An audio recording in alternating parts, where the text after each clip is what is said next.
Американската ядрена подводница Мичиган пристигна в Южна Корея на фона на ескалиращото напрежение и притесненията за нови изпитания на ракети и ядрено оръжие в Северна Корея.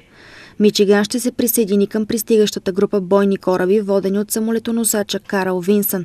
Това съобщи BBC. Подводницата е въоръжена с 154 ракети Томахолк, а на нея се намират 60 бойци от специалните части на американската армия. Анализатори смятат, че Пхеньян може да проведе нови ядрени и ракетни изпитания по случай 85-та годишнина от създаването на армията си днес. Междувременно във Вашингтон президентът на Съединените щати Доналд Тръмп призова ООН да наложи нови по-строги санкции на Северна Корея, като обвини организацията в бездействие. Статуквото в Северна Корея е неприемливо. Съветът трябва да е готов да наложи по-строги санкции срещу ракетните и ядрените програми на Пхеньян. Това е истинска опасност за целия свят, независимо дали искаме да говорим за това или не.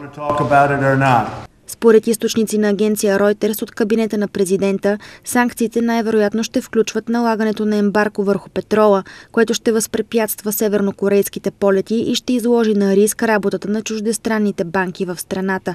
Доналд Тръмп вече е дискутирал въпроса в телефонни разговори с германския канцлер Ангела Меркел и китайския президент Си Цзинпин. Те са призовали милиардера към проява на умереност и въздържание в действията му спрямо севернокорейския лидер Ким Чен Ун.